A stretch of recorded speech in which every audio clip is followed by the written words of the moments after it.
হায় হায় আল্লাহ, হায় হায় আল্লাহ, আমি কি করলাম? আমি যে সারাটা রোজার মাস লাইভ দেখলাম, লাইভ দেখা দেখা এত ড্রেস কিনলাম, সারাটা রোজার মাস ধরে পাকিস্তানি ড্রেস কিনলাম, এখন শুনি নাকি আমি গুলিস্তান থেকে, এগুলো নাকি গুলিস্তানি ড্রেস। এটা কোনো কথা হইলো? হ্যাঁ, আমার আহারে আল্লাহ রে, আমি কি কাজটা করলাম? আল্লাহ, আমার কি কাজটা হইলো? আমি এমন ব্যাককালের মতো একটা কাজ করলাম। কি হইছে তোমার? তুমি কপাল ধরপাইতেছো কেন? আমার কি হইছে? আর এতগুলো জামা কাপড় নিয়ে বসে আছো কেন? এতগুলো জামা কাপড় নিয়ে বসেছি। নাজিমা, তুমি কখন আসছো আমার বাসায়? আমি তো জানি না তুমি কখন আসছো বাবা। আমার আর বইলো না, আমার কপালের দোষ, আমার কপালের দোষ, কপালের দোষ, কপালের দোষ। সেটা হইলো কি, আমি সারা বছর ধরে ওই মহিলা লাইভ দেখি, সারাদিন লাইভ দেখি, রান্না করতে গেলে লাইভ ছেড়ে দিই, বাথরুমে গেলে লাইভ ছেড়ে দিই, খাইতে বসে লাইভ, সারাক্ষণ ওই মহিলা লাইভ দেখি। লাইভ দেখতে দেখতে মাথা আমার নষ্ট হয়ে গেছে। সব ওই পাকিস্তানি ড্রেস, এত সুন্দর সুন্দর, সব খালি পাকিস্তানি ড্রেস। কোনটা থেকে কোনটা আমার পুরো মাথা নষ্ট। এই রোজার ঈদে, রোজার থেকে কত ড্রেস যে আমি নিছি, ড্রেস নিয়ে শেষ করেছি। কেমন ড্রেস গুলো নিছি জানো? এখন আমি শুনি এই ড্রেস গুলো একটাও পাকিস্তানি ড্রেস না। আয় আল্লাহ, এই ড্রেসটা যে আমি কত টাকা দা কিনছি, আমি তোমার কেমনে বুঝাবো নাজিফা, বলো? এই ড্রেসটা আমি তো জানি এটা একেবারে পাকিস্তানি ড্রেস। দেখো ড্রেসটা, দেখো তো মনে হয় না পাকিস্তানি ড্রেস? এত টাকা দাম দিয়ে এই ড্রেসটা আমি নিছি। পরে শুনলাম এই ডবিলি গুলিস্তানি ড্রেস। তাইলে আমি আর কি করবো বলো? আমার হচ্ছে মরণ ছাড়া আর কোনো উপায় নেই। দাঁড়াও, একটা ভাবি ফোন দিছে, একটা মিনিট তোমার কথা। ওই যে ওই ভাবি, ওই যে সাথী ভাবি ফোন দিছে। হ্যালো, আসসালামু আলাইকুম ভাবি। ভাবি আর কইেন না গো ভাবি গো, আমার জীবনটা শেষ, আমার কপালটা শেষ। আমি সারাটা বছর ধরে এই রোজার থেকে শুরু করছি, টাকা জোগায় জোগায় লাইভ দেখে দেখে, লাইভ দেখে আমার মাথা নষ্ট হয়ে যায়। মহিলা লাইভ দেখে আমার মাথা নষ্ট হয়ে যায়। আমি এই যে পাকিস্তানি ড্রেস কিনলাম দেখে দেখে, এখন শুনি এগুলো সব গুলিস্তানি ড্রেস। এটা কোনো কথা হলো ভাবি? আমার তো আসলে আর কি কমু ভাবি, আর কথা কইতে ভালো লাগতেছে না ভাবি, রাইখা দিই ভাবি, পরে কথা কমু ভাবি, মনটা খুব খারাপ ভাবি, রাইখা দিই। আরে এটা কি করে? তুমি এগুলা নিয়ে এত টেনশন করো কেন? এগুলা দেখো না যে বাজারে দেশি মাছ বলে চাষের মাছগুলো বিক্রি করে, আপু জানে বলে দেশি মাছ, কিন্তু বাসায় না দেখি চাষের মাছ। মুরগিগুলো তো সেম, দেশি মুরগি বলে ককের মুরগি বিক্রি করে।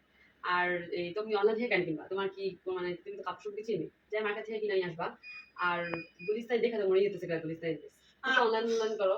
আহারে আল্লাহ রে, আমি তো হচ্ছে বিশ্বাস করে মানুষ শিখেছি। এখন আমি কি জানি মানুষ যে, আমিও তো আমার বেটারা ওই যে দোকানদার বলে ম্যাডাম নেন নেন নেন নেন, এটি হচ্ছে একেবারে খাঁটি দেশি মাছ, কিন্তু এটা দিয়ে বাসা চাষের মাছ। আমি এগুলো জানি, কিন্তু আমি তো ভুল করছি। ওই ব্যবসা একরকম ব্যবসা, কাপড় ব্যবসা, কাপড় ব্যবসা যে মানুষ পাকিস্তানি হইয়া গুলিস্তানি ড্রেস ধরা দেয়, এটাকে আমি বুঝছি, তার আমি বুঝতাম, তার আমি কোনোদিন এই কাজ করতাম। আর দেখো তোমার লগে কইতেছি না এই কথাটা, এই কথা যদি তোমার মামা জানে, নবমা জানে, বাসা বের করে দেবো। কেমন জানো? আমি হেয়ার পকেটে টাকা মারছি এই রোজার মধ্যে, প্রত্যেকদিন হেয়ার পকেটে 100 টাকা 200 টাকা করে মারছি। এরপরে মেয়ে স্কুলে গেছে, অন থেকে মেয়ে টিফিনের টাকা মারছি, অফিসে আইতে গেছি জানো, এই রিক্সা বারবা বাসাইছি, বাসায় বাসায় এই পাকিস্তানি ড্রেস কিনা লাগে। মেয়ে মানুষ তো বুঝি, ড্রেস দেখলে পাগল হয়ে যায়। আমি নিজে তো লাইভের কাজ করি, আমার খালি ড্রেস লাগে, ড্রেস লাগে, ড্রেস লাগে। কিন্তু এই ড্রেস মানে এইটা ড্রেস, আমার তো মাথাটা নষ্ট, আমার জীবনটা আমার শেষ। এইগুলো কি করলাম, কি ড্রেস কিনে আনলাম, আর এসে শুনি এগুলো বিলে একটাও পাকিস্তানি ড্রেস না। আল্লাহ রে আল্লাহ, আমার জীবনটা শেষ।